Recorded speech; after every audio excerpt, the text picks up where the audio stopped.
Thank you, Mr. Vice President. We have taken the floor to exercise our right of reply to the deceptive remarks made by the delegation of Armenia. Mr. Chair, time and again, the delegate from Armenia abused this respectful rostrum, trying to mislead the international community by repeating exactly the same propagandistic lies that his predecessors used to read in dozens of previous occasions.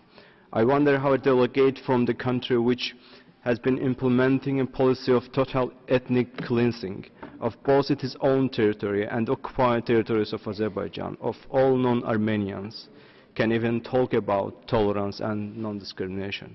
Mr. Chair, it's undeniable fact that while greediness for becoming mono-ethnic country and stealing more territories from the neighbor was the driving incentive, spreading ethnic hatred, allegations about so-called interethnic incompatibility and other nationalistic ideas of Armenian leadership, nurtured by the writings of Armenian nationalist Grigor Atsuni, were major ideological means used by Armenian leadership back in 1987 to incite people to kill and expel their long-standing ethnic Azerbaijani neighbors from their historic lands. Unfortunately, lack of due attention and firm condemnation of the world community led the escalation grow to the war between two nations.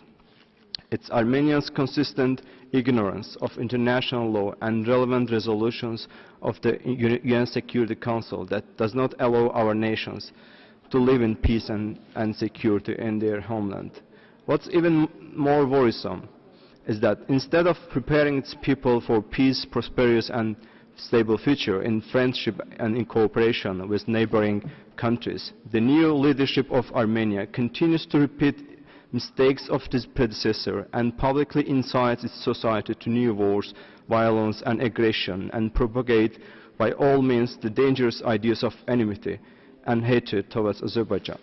Mr. Chair, it's very regretful that having chosen racial superiority and hatred as its state policy, Armenia still is not facing any heavy resistance and sanctions of international mechanisms to end this 30-year-old impunity detrimental for the peace and sustainable development in the region.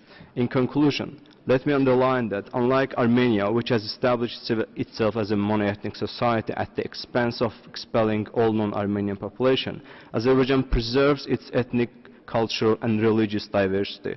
While 30,000 Armenians live in Azerbaijan, one cannot find a single Azerbaijani living in Armenia right now. Thank you for your attention.